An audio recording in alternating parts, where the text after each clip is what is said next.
Hello, everyone. If you are watching this live, I am just getting everything set up. We will be doing a live streaming today of a podcast, my new podcast. So just let me verify this is my first time doing this, that I see us live, and I do. This is exciting. Okay. Let me just make sure in my group. Awesome.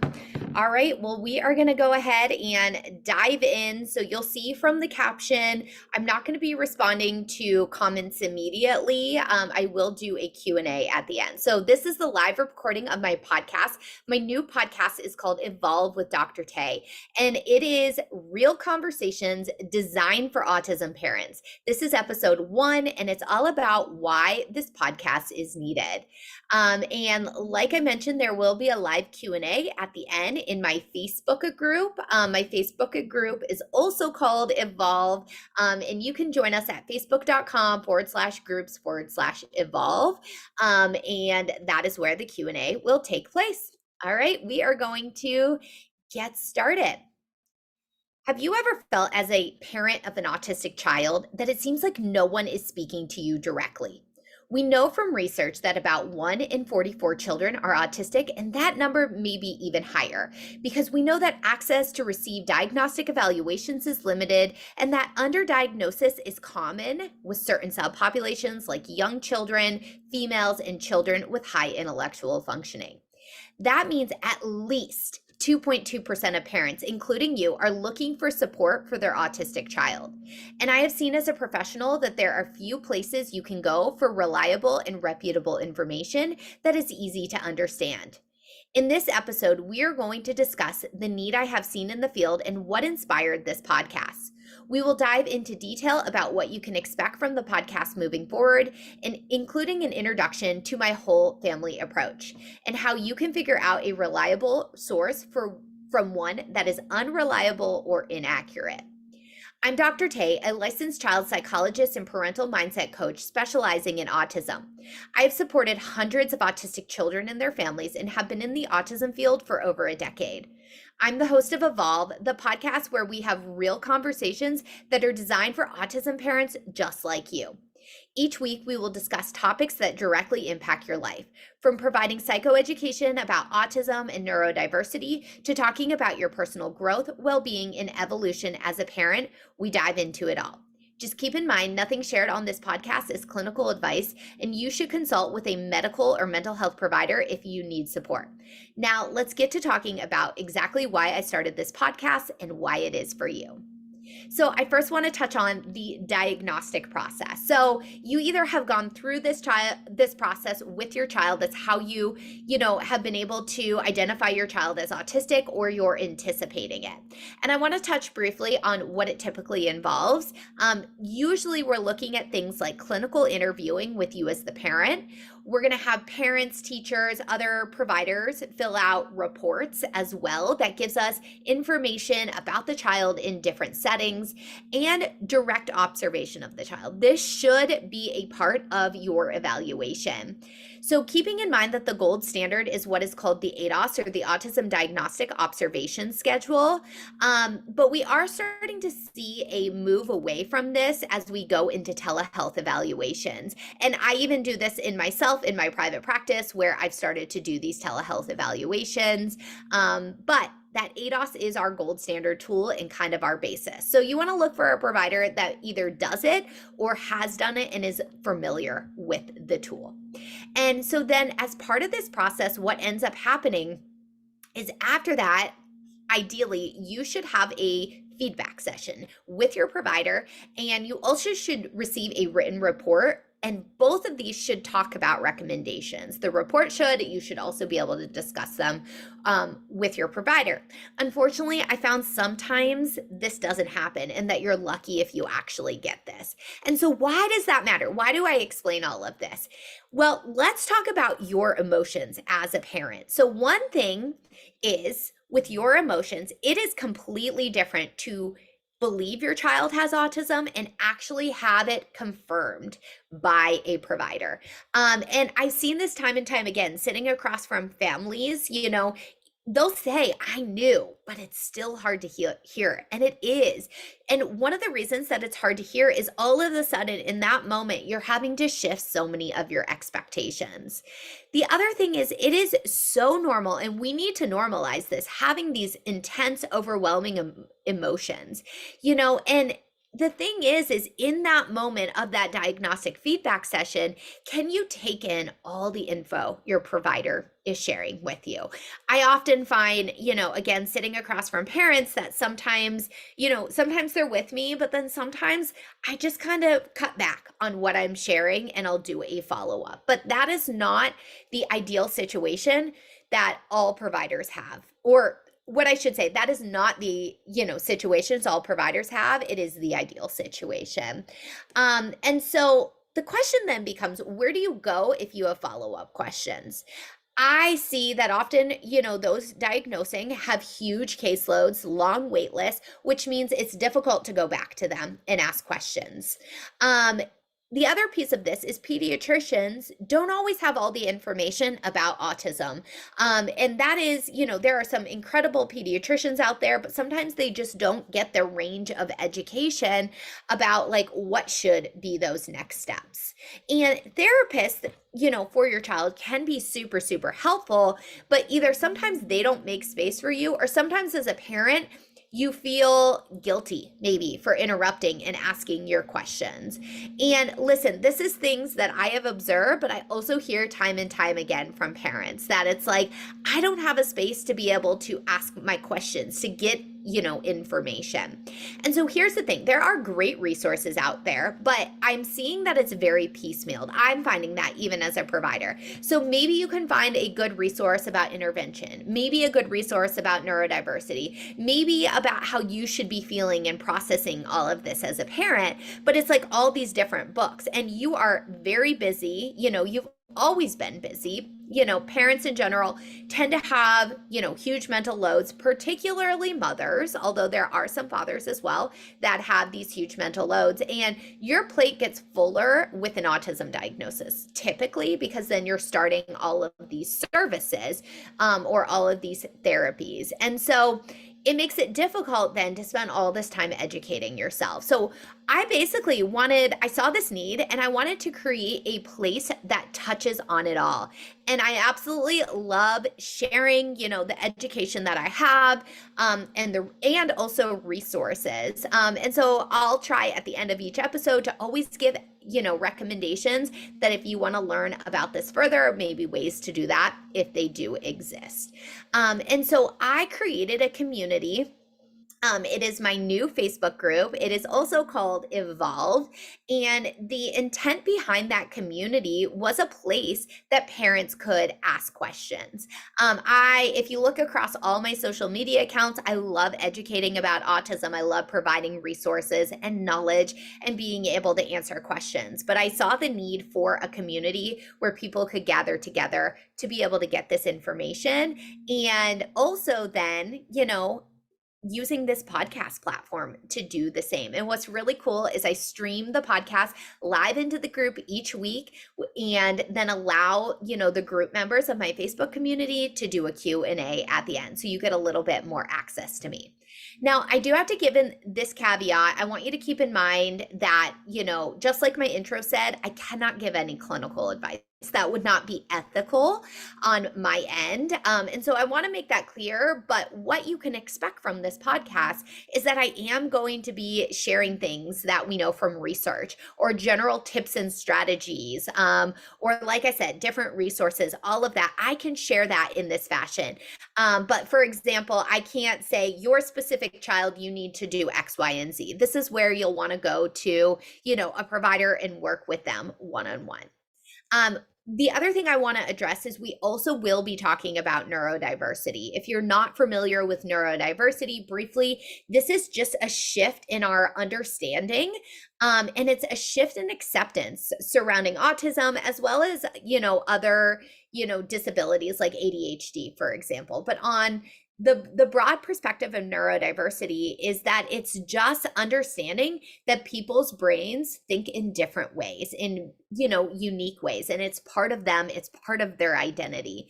And so I think it's really important that we touch on this topic. I have to admit, as a provider, I've even evolved. When the neurodiversity movement started coming out, I wasn't sure how to dive in and how to start learning. And the biggest piece that I'm going to say today, although we're going to keep diving into this further, is that we need to be listening to the autistic voices. They have those lived experiences and we can learn so much from them. So even as, a professional and an expert in the field, I am sitting down, I am reading, I am consuming, I am listening to what they're saying. And as a parent, I really encourage you to do the same because you can learn so much. And then I also plan to interview individuals connected to the autism community to hear their story. And I also hope to bring on experts. So it might be things like, interviewing parents so you can hear their story, or interviewing autistic adults so you can hear their story, as well as, experts in areas that maybe aren't mine, that I don't have expertise in. For example, things like nutrition. We find that a lot of autistic children have a really limited range of food that they're willing to eat. And so I'd love to start bringing on experts to kind of fill the gaps. So this podcast can be really comprehensive. So what about you? Let's kind of take a pause here. So what about you in all of this? And this is one of the things that I find most often people forget to ask is, what about the parents? And you're a really big part of this process. So one of the things, taking a step back and really listening to parents, and providing the space for them to share their thoughts and feelings and experiences, I have found incredible value out of that. And learning that, autism doesn't just shift things for the child, it shifts things for the whole family. There is often a lot of learning that has to happen. And then you're also adding on additional responsibilities, like getting your child to therapy. And so one of the biggest pieces I see for parents is learning to shift expectations. And listen, this is really, really hard to do. It's not easy. It's not as easy as being like, snap your fingers, because when your child is born, you most likely started to think of, your child's future. What would that be like? And, with autism, they still absolutely could have that future. It might just look a little bit different, but there also might be pieces that, you do need to really process your feelings around. For example, what we're seeing as a society is that we are building acceptance around autism, but that doesn't always mean that people will be kind to your child. And that is extremely, extremely hard as a parent to observe. And so giving your feelings, your thoughts, a space to breathe and live, I have found this to be one of the most important pieces of, a family moving together, moving along through this journey together, versus it being like more piecemealed, so to speak, or kind of more separated. And I just think it is so important, to ask yourself, where do I get support? Who holds space for me? Because sometimes as a parent, you're so go, go, go. You're so focused on your child, particularly your autistic child, but you also may have other children who are non-autistic. And that becomes, the question is, who supports you when you're supporting everybody else? And so what I often see is, with working with parents of autistic children, is there tends to be a lot of suppression, a lot of kind of pushing down of feelings, so that, you're able to get everything done, get everything accomplished. I also find that, the majority of therapies out there are going to be very child focused, and that is important. We know that we need to support autistic children. And again, what about you?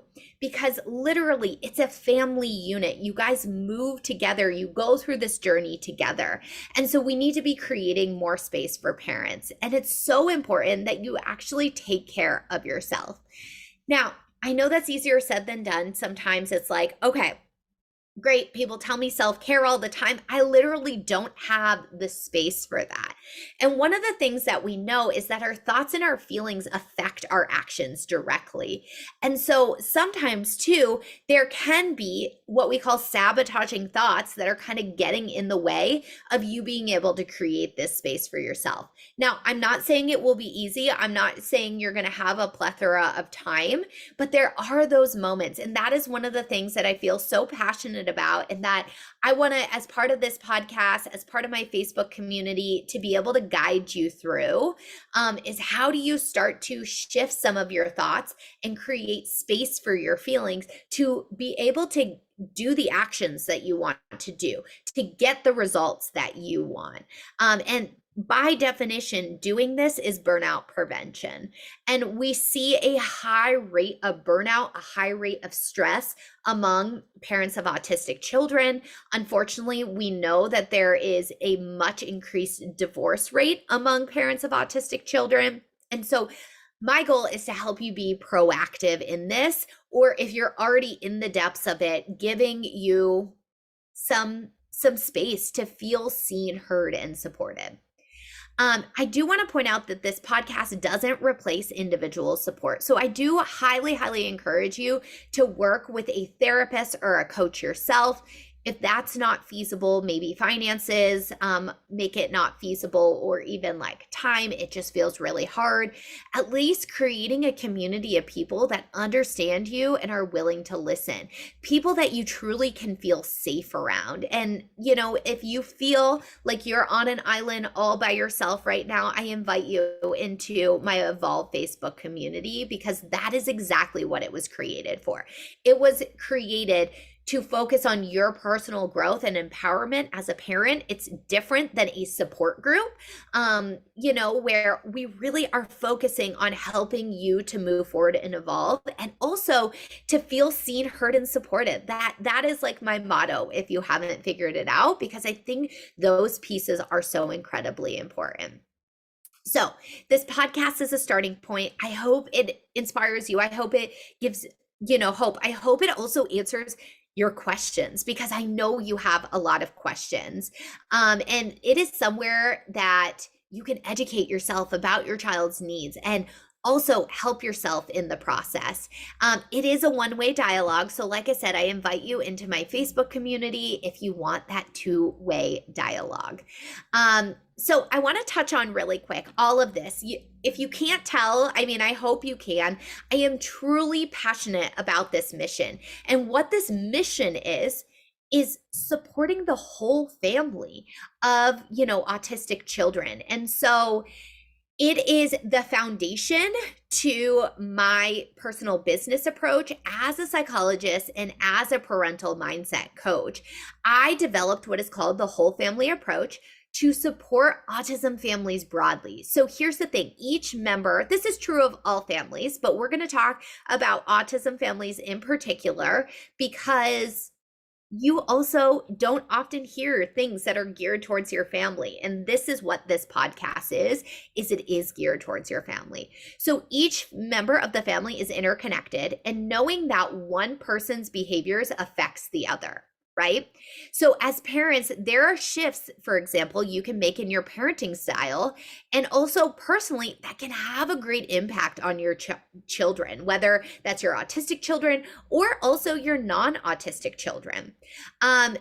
So some examples of this are like increasing your ability to listen to your partner, and listening, you know, their perspective. I often see that parents have different, you know, perspectives on where they are in this processing process of autism. You know, some are ready to be in the here and now, some are very future oriented, and learning to listen to understand the other person's perspective is going to help you guys communicate more effectively. Another example of this too is also, you know, being able to effectively communicate and ask for help when you need it. This is one of the most underrated tools. I hear this working with parents broadly, but particularly parents of autistic children. And I will say even more particularly mothers of autistic children, of like, I need help, but either I don't trust anyone else to help me, or I tried and it doesn't go like I want it to go. And so some of it is learning, how do we make those shifts to effectively ask what you need and also shift some of your own expectations that other people aren't going to do it exactly the way that you do it. And so all of these examples are going to help you feel more connected and more like a unit as a family. You are going to feel more supported, and your children are then going to also see you modeling effective communication. Similarly, we know modeling is an extremely powerful way to learn, including for autistic children. And so modeling of effective emotion regulation, by doing that, you're teaching them emotion regulation, but that requires you to be emotionally regulated first.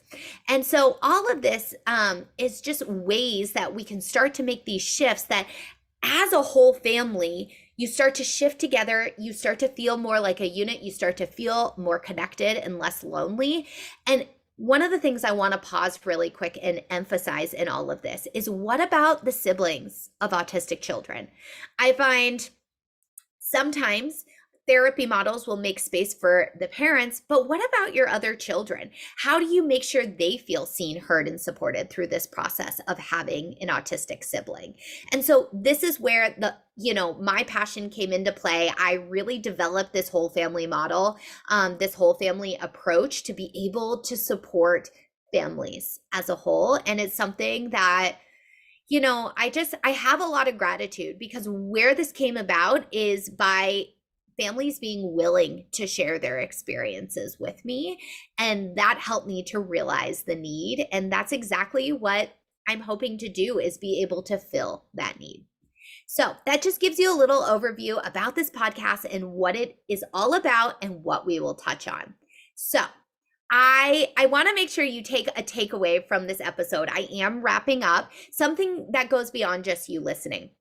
So let's really quick talk about how you know a source is reputable and reliable versus a non-reliable and inaccurate source. How do you know this? There is so much information. I absolutely love social media. I think, of course, there's some downsides to social media. We can talk about that later, but I think social media is amazing because we have so much now at our fingertips. So, but how do you know if that is a source you should be listening to?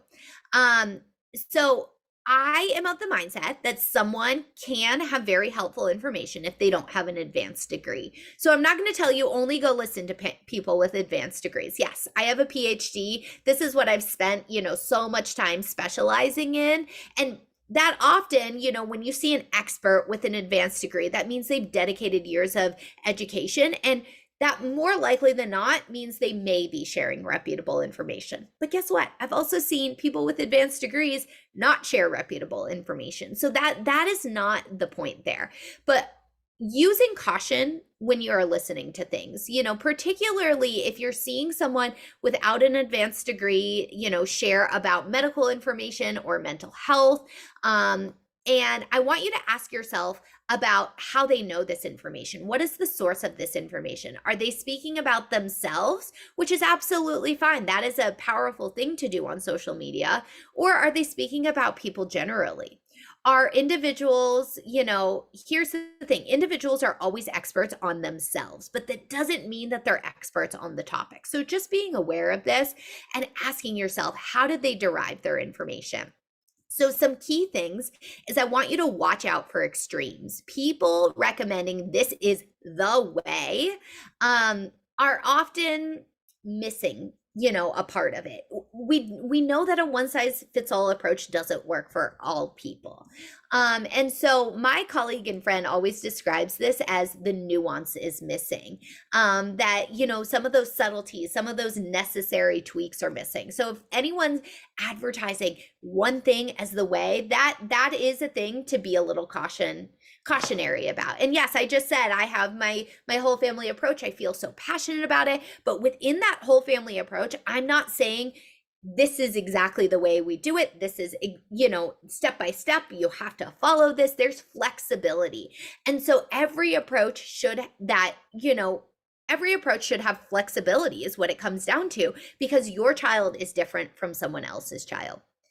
I also encourage you to monitor for causation. So what do I mean by this? So that one thing causes another. We hear this a lot in the autism field. If you aren't familiar right now, it's being pushed across social media, and there's actually lawyers that are starting to say, is this you? But there is a link between taking acetaminophen in pregnancy and an increased risk for autism, but that is being watered down to saying that taking acetaminophen or Tylenol causes autism. No, that is not what the research says.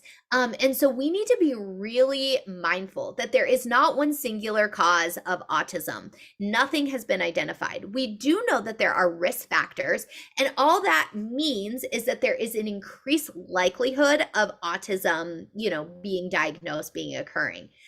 Basically what it's saying is that when one thing goes up, so does the rate of autism. But it's not causation. Causation would say that because X happened, then Y has to happen too. So if we take this acetaminophen example, it would be saying because when you take acetaminophen, that means autism, right? That means a child is going to be diagnosed later with autism. And there were many kids in that study that their parents took acetaminophen and weren't diagnosed with autism. So it's not a causal factor. It just means that there is an increased likelihood for something. And there's lots of examples. So if you took acetaminophen during your pregnancy, please do not take from this that you have caused your child's autism or start to worry about it. It is natural for the brain to worry, but just know that autism is really multifaceted. We know that a lot comes in. And one of the biggest things that we know is a risk factor is actually genetics in all of this. And we know that genetics play a strong role in there are some genes that have been identified, but not all genes. We also know that environmental factors play a role too. But again, it's not, this is helping us to understand the nature of autism. It is not, these studies aren't meant to place blame on you as the parent, but I see this a lot where parents, consume the studies in a watered down way, like acetaminophen causes, I wish you guys could see me, I'm air quoting right now, causes autism. It does not. But then parents start to blame themselves in the process. So why do I talk about all of this right now on this episode? Because I want you to be aware that anyone talking about the direct causes of autism probably do not have the knowledge base that they need to be educating you. And also we see that sometimes these extreme interpretations cause a lot of blame for you as a parent. So you might start to, if you start to see these accounts, they're making you feel really bad. This goes across the board. If accounts are making you feel bad, please go unfollow them, mute them, whatever you need to do, because you have limited time and I don't want you to be spending your time doing something that's going to make you feel worse versus better. So that is kind of my soapbox about causation. The last two pieces I want to say is, we're going to get into more of this later, but on the other side of the coin, I want you to be, skeptical of professionals that are ignoring autistic voices. We know that autistic voices can teach us so much. Autistic adults who have lived experiences, as a child and what it was like to grow up autistic. And so I want you to be skeptical of people that don't talk about neurodiversity, that haven't educated themselves on neurodiversity and are automatically dismissing autistic voices. And listen, if you're a professional listening to this and you're like, oh gosh, that's me, start educating yourself. I had to take a step back. I had to swallow my pride a little bit and be like, no. We need to be listening and we need to be learning from the people that have lived experiences. They have their own unique perspectives and they have their own expertise. And we need to put our pride behind us and actually listen. And if you're a parent, we'll talk more about this later, but I highly recommend educating yourself on neurodiversity as well. Okay, the last thing is, I am a professional myself. I am a child psychologist. I give diagnoses. I work with families, doing therapy, all of that. And what I want to tell you is I want to emphasize and never to hesitate getting a second opinion. If you do not feel good about what the professional is recommending, it is your right as a parent to get a second opinion. Follow your gut, follow your instincts. I have found time and time again that parental instinct, or I often call it mommy gut because I'm working mostly in this situation with moms, although there are some very involved dads, and daddy gut exists too. But like following what your gut says, and if you don't agree with the professional, that is okay. Here's the thing, as professionals, we are not always right. There are sometimes things we miss. Sometimes I get a kid for a snapshot of time, and yes, I've been doing this. I've seen hundreds of families at this point. I really know what to look for and all of that, but no human is perfect. And as professionals, we are humans too. And so I don't share this to create distrust, but I do share it to remind you that we are human and that you have that right as a parent. And I want to empower you to do that. And so one last piece I tell parents time and time again when I'm sitting across from them is usually I'll say their name. So pretend I'm talking to me. Taylor, I may be an expert of autism, but you are the expert of your child. You are the expert of Johnny. Obviously, I'm making up a name there. I love though letting parents know that they're the experts of their child, because they absolutely are. You absolutely are the expert of your child. And I always want you to work with professionals that empower you to think that way, because you absolutely are.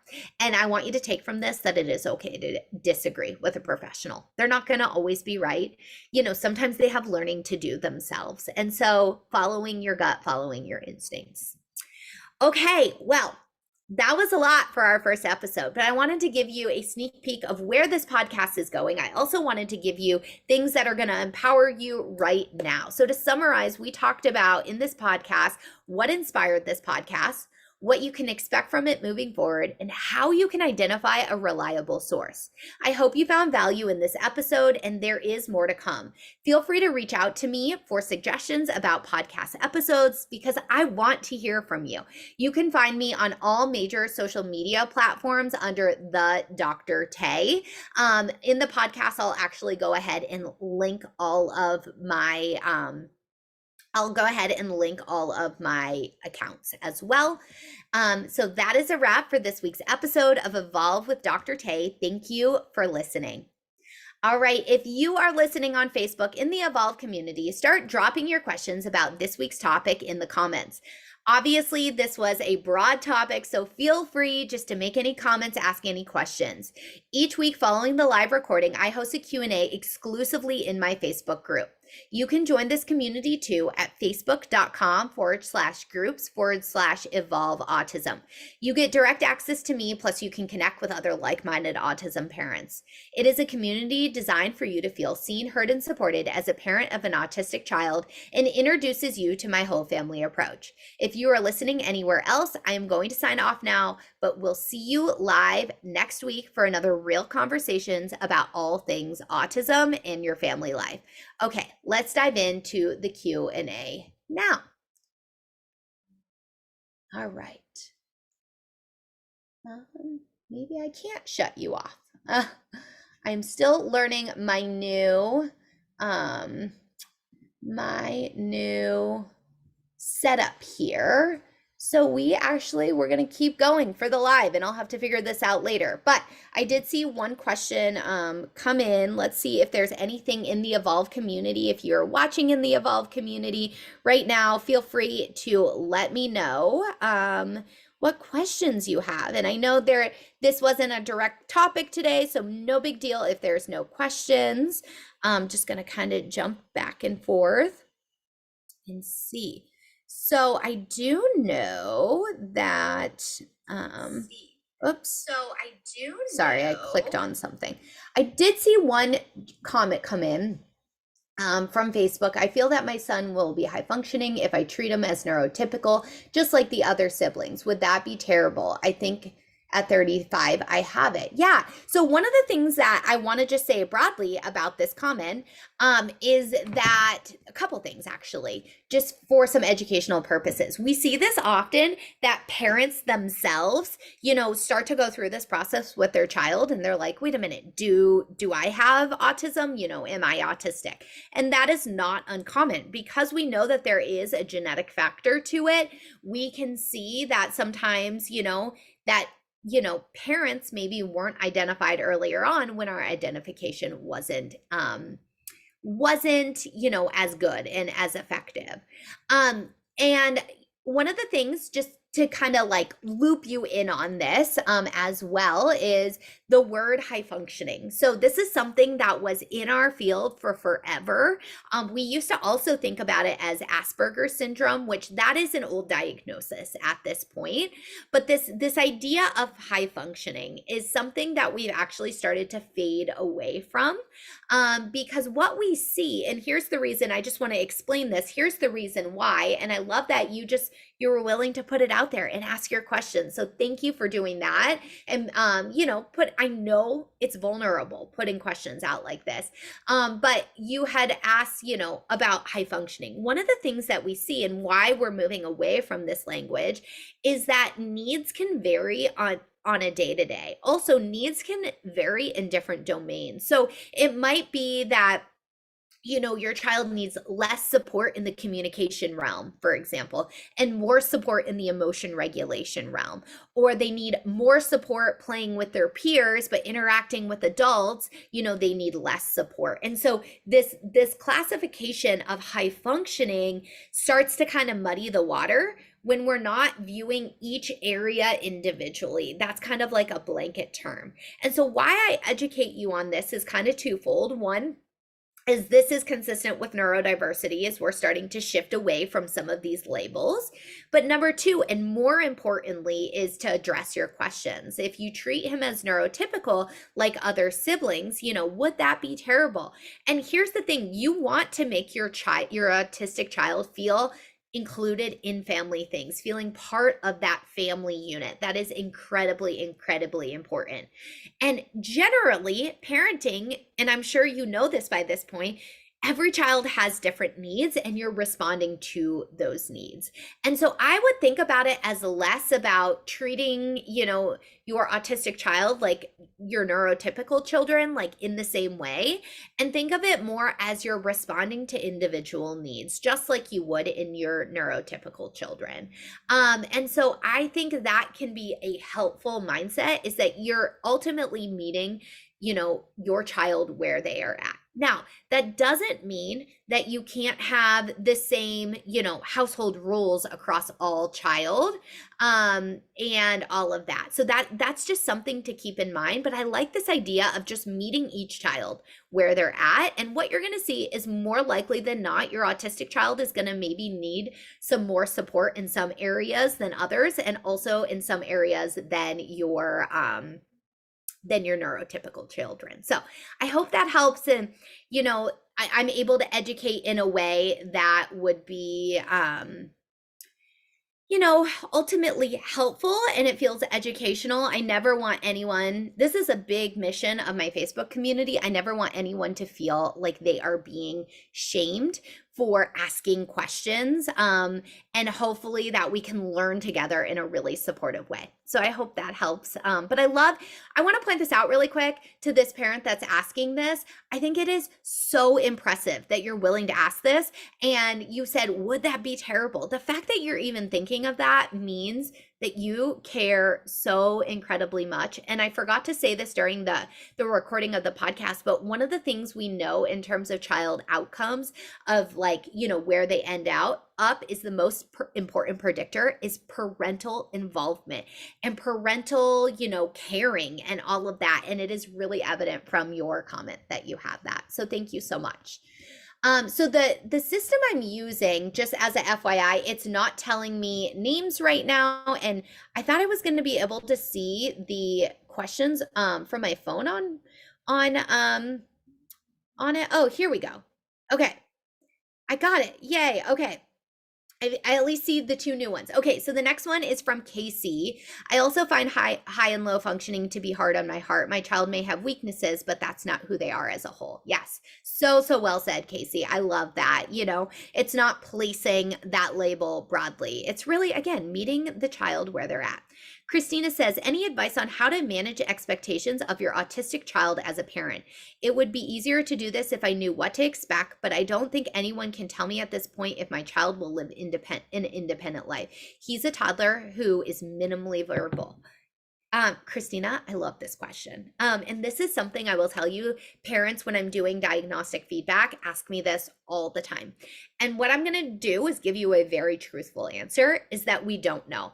I wish we did, but one of the things that hasn't been studied in research is, okay, what do toddlers look like now?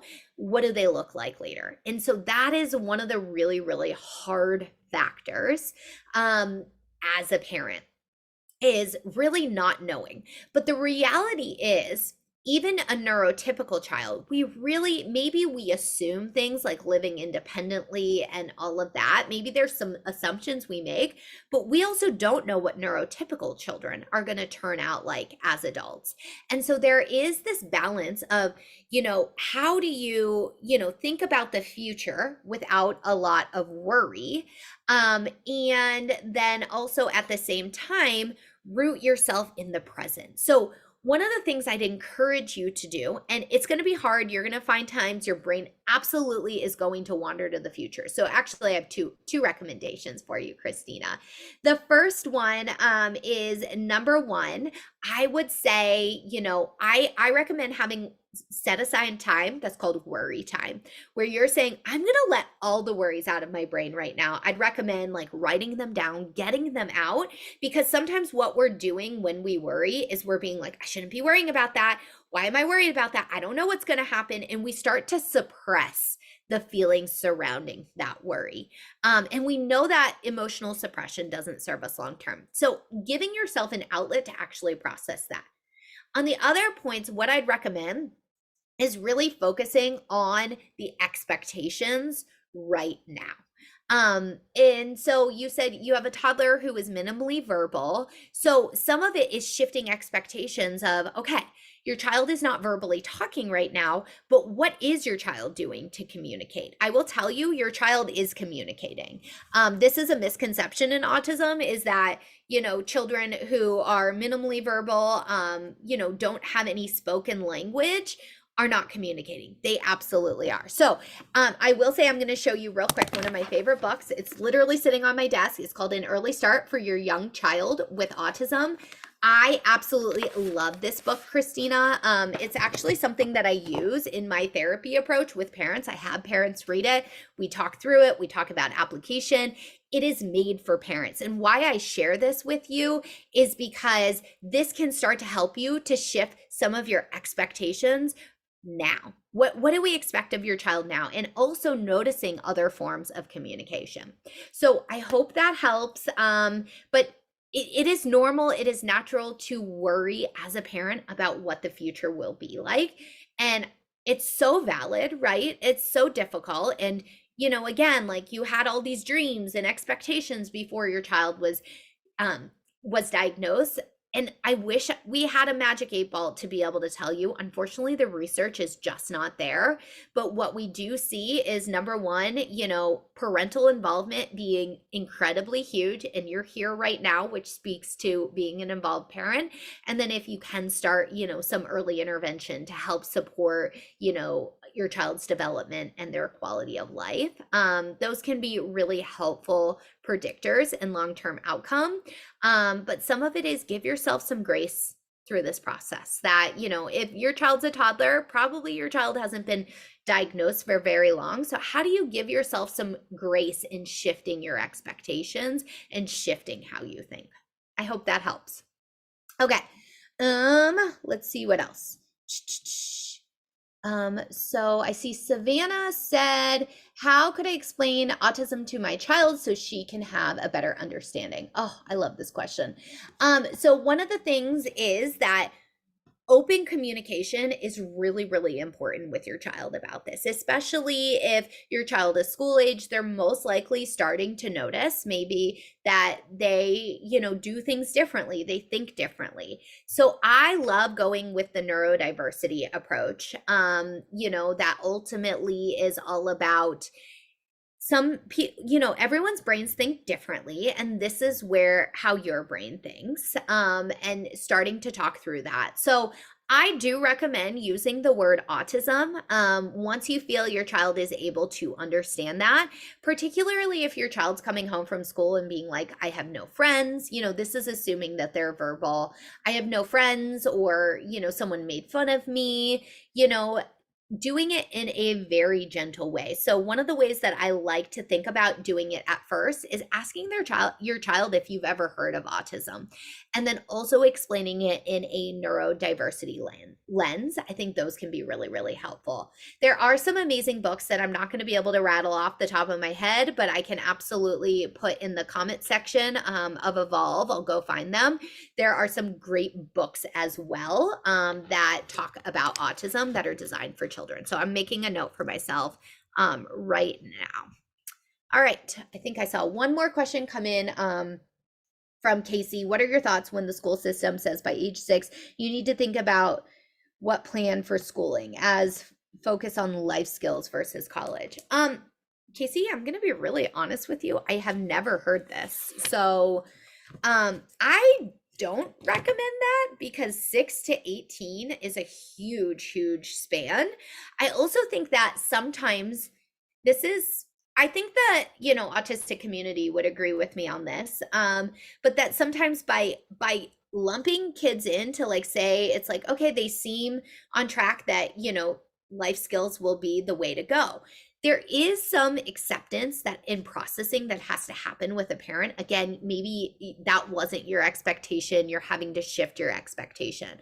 But I think by age 6, starting to do that, we might end up underestimating the child and not giving the child the opportunity to show where their strengths are. And so I don't personally, I will say, agree with kind of placing, it almost feels like another label to me, honestly. And I think, one of the things I'd recommend is that, let's take this step by step. I'm okay thinking about, okay, what's the next grade going to be like? But beyond that, it's so hard to say. And one of the things we know about children's brains is they are growing and developing rapidly. And so I would really go back to the school if this is something your school is pushing you into and say, listen, I really want to think about, like, can we slow this process down? And letting them know, so it doesn't come across as denial either, letting them know, like, I realize I'm going to have to make this decision, but as a parent, I don't feel like this decision is right now. So the world of IEP wants to put things in boxes and gets overwhelming. I'd love a podcast on that. Yeah, we totally can do a podcast on IEPs. It does. It absolutely does. But I also want to remind you that an IEP is flexible. It's changeable. What is written when your child is 5 or 6 is not what's going to be the same version of that IEP when your child is in high school. And so it should be considered an evolving document that evolves with your child. So, all right. Any final questions before we wrap up? Y'all, this was so much fun. I got to figure out some of the tech stuff of, how we just have our Q&A and Evolve. But for those of you listening on other platforms right now, you got to hear some of what the Q&A could be like. This one was a little bit more wide open today because, it was just an introduction to the podcast. But what you can expect moving forward is I will be doing this every week. So I'm going to try to set a set time for the most part, although it probably will have to shift as I have guests on the podcast. And maybe sometimes with my own schedule. But that is my goal. Happy Thanksgiving, all. Yeah. Happy Thanksgiving to you too, Casey. Thank you. And to all of you, I hope, that are in the United States, I hope you have a blessed Thanksgiving. And thank you so much. If you are in my Evolve community, I'm just so grateful. Y'all, I didn't announce this yet, but I had a goal in 1 week of the group to have 20 members, and we have already exceeded that, and it hasn't even been a week. So I'm just so excited. Y'all are trusting me in this process. Thank you for tuning into the podcast. I will announce once the podcast is actually in podcast form. I'm just doing some recordings right now as I get some behind the scenes things going. But thank you all, and I will see you next week. All right. Bye, y'all.